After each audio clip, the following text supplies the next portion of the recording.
What is up, everybody? It is Alex from Heavy New York, calling from the quarantine zone again, and this time we got Lanvall of the almighty Edenbridge. Great to talk to you today. Thank you so much for your time today. Great to talk to you, Alex. Yeah, it's very exciting to talk to you now because we're finally getting the Chronicles of Eden Part 2. What I'm curious is, since this has sort of like a compilation sort of aspect behind it, do you feel like that you approach the Chronicles of Eden series different from an album from what we would hear, in, such as The Great Momentum or The Bonding or The Grand Design and so on? Yeah, I think the compilation was a good process because we asked the fans what their favorites are, and the outcome of this talk to the fans were pretty much similar to that what would have chosen in terms of what should be on the album. So the fans primarily choose the hits and the epic long tracks. Those seem to be among the favorites of the fans. And we would have chosen pretty similar because I think the hits have to be included, of course, because they are pretty popular due to the videos. And the long tracks, of course, this is also and always a something for the heart, because as a musician and a composer, you always the epic long tracks are always the special ones, of course, for you, because those are showing the biggest width of the sound of the band. And among those best of songs, we have three songs which are songs that are not available anymore. Those were bonus tracks in the past, and we also included three acoustic versions of previous existing songs. So I think this is a good package for either for the people, of course, for the die-hard fans, to give them something new, but also, of course, to some new fans which want to have a good overview what the band has done in the last 12, 13 years. Yeah, that's what I thought about like this. Like, I feel like this could appeal to people who are just discovering Edenbridge, but also people who have been following Edenbridge since Sunrise and Eden. I feel like you have the best of both worlds in that regard. Yeah, definitely. I mean, this is always, I think, what a best of album should stand for, to attract both yeah, the sides of both sides of the people, yeah, I think this is what the best of album should stand for. Do you feel that like if somebody just wants, like, do you recommend if somebody wants to start to discover Edenbridge and somebody's new to the band, would you recommend the Chronicles of Eden Part 2 just because it has like a bit of a retrospect of all of your different sounds and your different eras? Definitely, I would say. I mean, if you haven't heard us before, I think this is the best possible entry to get into the band sound, because yeah, you find a lot of stuff here, and I think this is a good starting point. And do you feel that, like, when you're putting all of these songs from different eras of Edenbridge, do you feel like the songs maybe have like a rebirth to it, or maybe they have like a different context because they're together on this compilation album versus, like, an original full length? Well, we haven't changed too much to the sound. We just adapted the loudness of the songs to match each other, because they were all mastered by Mika Jusila at Finbox, and so they didn't need any remastering. And it's also the second half of our career, I would say, because the first five albums were documented in the Chronicles of Eden Part 1. And albums 5 to 10, studio albums 5 to 10, are now included in the Part 2 compilation. So if you wanna get an overview of the first part, then go to Part 1. And if you have you want to explore the new sound of Edenbridge, of course, Part 2 is a good overview. And I've always thought that Edenbridge has many different styles and like has many different forms of instrumentation as well. Like, is it fair to say that when it comes to Bridge's songwriting process, that trying new things is fairly easy for you?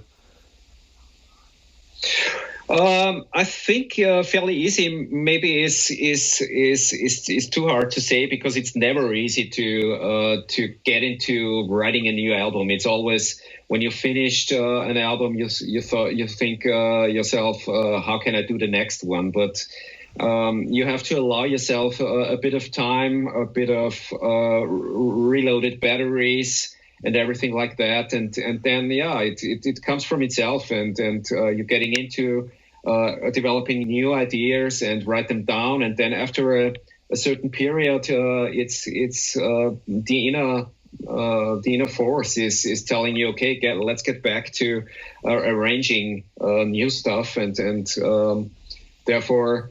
And then, of course, it's a natural process that you want to do things a bit differently, allowing new influences, of course, juggling around with new ideas and everything.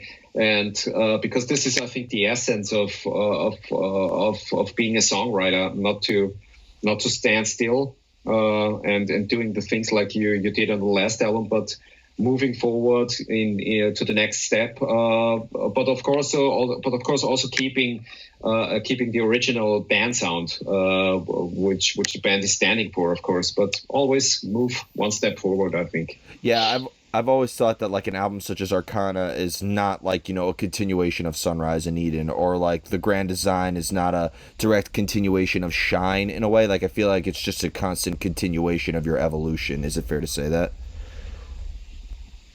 Yeah, I totally agree with you. And the longer the breaks are between the albums, of course, then the bigger the differences are. Because I think there are two albums maybe that sound a bit or they are, because the time of writing was very close. This is Arcana and Aphelion, which have a bit of a common sound, I would say. But I think apart from those two albums, none of the others sound like the same. And I think I was back into writing in the year 2020, and 30 minutes of the next album is pretty much finished in terms of music, and the next album will sound different again. Mm-hmm. So it's always a process. Does it ever happen with like a preconceived idea, or is there like a lot of improvising involved in the songwriting? It is improvising.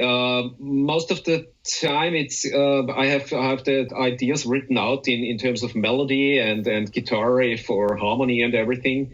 And then when it comes to arranging, you normally do things differently and try to not to go the beaten path and maybe go another way.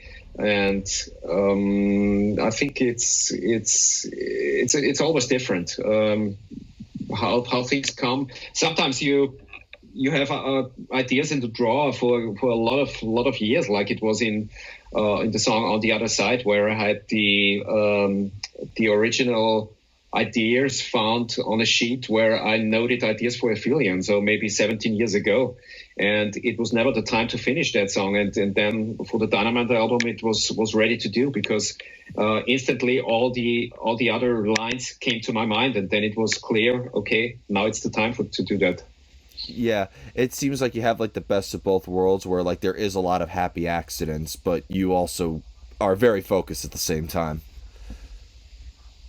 Yeah, focusing is very important, of course, when it comes to arranging. So I'm very critical, also self-critical, in terms of the musical ideas. And if one part is not driving me in this arranging process, there is something wrong about. So it has to move me from finish to end, and I think this is because I'm listening to the ideas thousands of times from the first arranging point to the finished product, and if some idea is not gonna work at a certain point, when you think, okay, this is boring or something, then it has to immediately go away.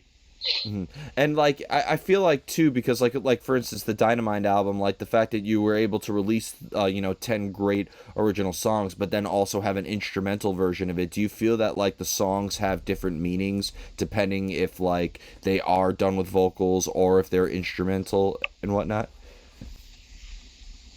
I think the instrumental stuff is always cool because either it's good for singing karaoke and for maybe other singers to practice with the songs, and also to recognize what is going on instrumentally, because of course we have a lot of layered vocals in the songs, and of course the lead vocals of Sabine, and then it's good to see what is happening underneath, because there is a massive sub building underneath the vocals. And it's always good because in Austrian TV, they are often using it for the Formula One and other motorsports broadcastings, and it's always good to have the instrumental for that too. Yeah, definitely. Is there ever a time though where maybe like a concept or a story could influence the music of Edenbridge as well, or do you always have music before Sabine comes in with the vocals and the lyrics? Well, there is the album title, and often there is the album title years before I'm working on the album. So Dynamite was, I think, I would say 2 years before I actually started to write the album.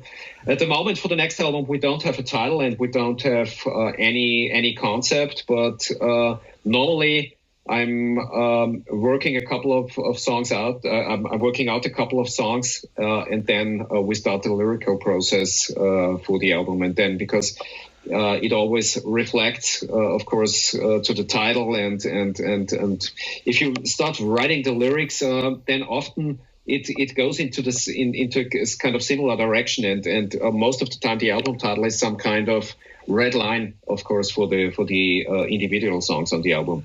That's a very brave and a very bold move to, like, with Dynamite. I mean, so it was released in 2019, but you had the title in 2017 already. Like, did the ideas maybe change over a 2 year span of time between writing that album? Well, not really. I mean, it's always a good thing to have a title ready and then playing around with it for a couple of times. Is this to make your mind up? Is this the real? Is this a good title? And if there is, if this title is prominent in your mind over this period, I think then it declares for itself that it's the perfect album title. And I think this was the fact with a lot of albums. It was, when I remember, it was Shine, it was Solitaire, it was The Bonding. I had the title for The Bonding. I had, I think, at least 4 or 5 years before, and then everything came together and everything made sense. And I think this is always good to have those titles ready. Do you look at all of the albums from Edenbridge as like a representation of who you and the rest of the band are at that time? Do you look at these albums as almost like self-portraits in a way? Or do you consider the music to almost just be like an escape from who you personally are? Well, I think both. I mean, to become a songwriter, I think is and then be able to make a living from the music was always my dream, and therefore it's also, of course, a reflection of who you are. Every album makes a step and shows you as a human being and as a songwriter and as a musician. And therefore, if Sunrise in Eden sounded, if we nowadays sounded like 20 years ago on Sunrise in Eden, something would be wrong, of course, in my opinion, because we wouldn't have moved forward in this period. Mm-hmm. But now I forgot your the first part of your question. You answered it. If it is a representation of who you are, like a self-portrait in a way. Yeah, that's the point. Yeah, that's the point. Yeah. Yeah, and like, I was curious about you because I am very impressed with the instrumentation and the technical excellence. Do you actually have like a musical theory background that you apply into the songwriting for Edenbridge? Yeah, I mean, I started playing piano when I was 7 years old and had a classical education on the grand piano. And then I learned bass and guitar by myself. And then I studied rock guitar at the American Institute of Music in Vienna in the 90s. And of course, there I got a lot of also a lot of harmony theory, rhythmical knowledge. And then I started to study classical scores by famous composers, of course, all by myself. And then I got into arranging orchestras. So I think this is an interesting process because I always wanted to get into the music theory, of course, as deep as I can get. Because if you are into the music theory, you automatically transform your sound into something bigger. I wouldn't say better, but bigger, and for me more important, of course, as in comparison to when you just know how to play some simple chords. And for me, it's always interesting to create new chord structures, new harmonic movements and modulations and everything. So this was always important. I think this is can be clearly recognized in our sound, of course. Definitely, definitely, and because like I've had this discussion with like a couple of artists in metal who have like a background in classical. Like I interviewed Tadia, and she has the whole operatic vocal technique training and knows her theory and everything like that. It like some people think that music theory can almost be too dictating, especially if you're making heavy metal. But it almost seems like if anything, music theory opened your mind to brand new ideas for heavy metal. Yeah, absolutely. I mean, it was always a big dream for me from the beginning on to combine my big loves, as I would say, the classical music and the metal music, but also let other influences in. Like I'm loving an artist like Vangelis with his great soundtracks and everything. So it's if you're not if you how should I say, if you're not single-minded and if you're always open-minded, then those influences come in because if you have the knowledge of the theory, you can easily get into new sounds. You can easily get into new instruments. I have a huge armada of string instruments at home because I was always interested in foreign string instruments. And always when I'm on journeys, and I try to bring an instrument of each of the cultures at home. And I think to come back to the theory background, without this theory background, I could never made the acoustic, the jazzy acoustic version of Higher, what we did on this album, because this transformed all the chords from the normal chords into those jazzy altered chords. Which was tremendous fun to do. And of course, then music theory is helping you to explore those new fields. Yeah, and they've always said that heavy metal music is like, or classical music was just heavy metal before electricity. So I've noticed that the metal community has the greatest appreciation for classical music. Yeah, absolutely. I mean, if you listen to the big symphonies in the 19th century, because I'm a total fan of late romantic classical music like Anton Bruckner, Antonin Dvorak, Richard Strauss.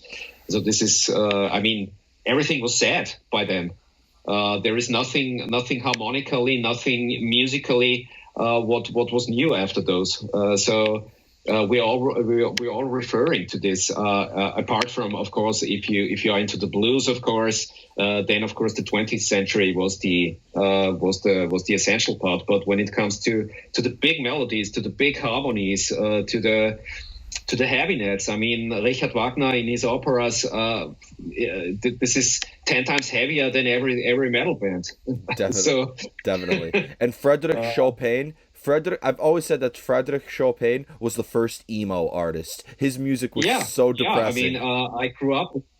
this was my first love in music because, as I said before, I grew up with the classical piano, and playing Frédéric Chopin was the biggest challenge for me, because I think there is nothing more beautiful on the piano than him. So, and of course, that was really heavy stuff. If you have to sight read 8 or 10 fingers at the same time, this is a real challenge when you're a little boy, of course. Yeah, it's insane. It's insane. So if you're listening to My Chemical Romance, it wasn't possible without Frédéric Chopin. If you're listening to Sabaton, it wasn't possible without Wagner. It's all tied in together with classical music. Yeah, we are referring to the Grand Masters from 200 years ago. There is nothing. No note is new. No movement, no chord structure. Everything has been written before. But I think the important point is that you incorporate those great ideas and make them your own. And I think this is making your sound originally when you are letting a lot of influences in, and then of course transferring it to your own style. Absolutely, and the classical artists sometimes don't get enough credit. We need to teach the youngins about it. Absolutely. I mean, if you imagine people sitting on their piano in the 19th century and having everything in their mind, and then writing it out for the whole orchestra, it's a tremendous achievement, of course. What they all did. Yeah, it's absurd that they were human in a way. You know what I mean? Yeah, maybe they were not. Who knows? Who knows? Who knows? And I have 2 more questions for you. Let's get the most difficult question out of the way, because I feel like, having very, very short songs, like Dynamite was one of the shortest songs he had, with just being a little bit over 2 minutes, but you have The Last of His Kind, that's 12 and a half minutes, and then you have The Memory Hunter, that's like 5 minutes. So simply put, at what point do you know that the song is finished? That's a good question. I think you simply have to feel it. There is no explanation. It's an inner feel when you say, okay, this is the point when the song is finished. You can do nothing better. You cannot add any more to make it better. And I think in terms of short songs, it's easier than, of course, in terms of long songs, because in long songs you can always add a part to give it a further sense and everything. But also in the long songs, I think you listen through it and you say, yeah, it is like it is. And the important thing is, I think you have to let the songs go at a certain point, because there are also artists who work 10 years for an album because they are never satisfied what they have written. And I think at a certain point, I think this is also the education you had, and I think the knowledge built over the years when you get to this point to let everything go. Yeah. You just, like, I've always said that when you start creating the art, like, you're basically his humble guide in a way, and you don't want to suffocate it. Yeah. And the final question I wanted to ask you is you're actually the first band from Austria that I had the honor of interviewing, and I've noticed that there is a small handful of talent that comes out of Austria, and, like, with its history of classical music and, its history of rock and roll, like, a lot of bands love touring there. Is there currently an active metal scene that Edenbridge is associated with in Austria, or is the goal for Edenbridge to kind of, like, play outside of Austria at this point? Well, we have a very small scene. Austria is a small country, and is more always seen as an additional state of Germany when it comes to the music market. But yeah, we're not the most famous band here in Austria, but we were nominated for the Amadeus Austrian Music Award, which is our award comparable to the Grammys. Oh, congrats. in America. And we were nominated among 4 other bands in the heavy metal, hard rock scene. We didn't win, but the nomination was, I think, is always good for promo, of course. But for us, of course, the biggest markets in terms of sales are definitely Germany, of course, the UK, America, and we're doing well in China because we toured there for the second time in 2019, and so Austria is also in terms of concerts a very small market.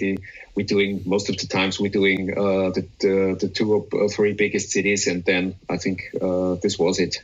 Okay. That's fair enough. And yeah, like Austria, I've noticed it's so close to like so many other countries in Europe that there's many markets you could just reach out to at that point, right? Yeah, it's a small country, and of course everything is very close in Europe, and therefore, yeah. Yeah.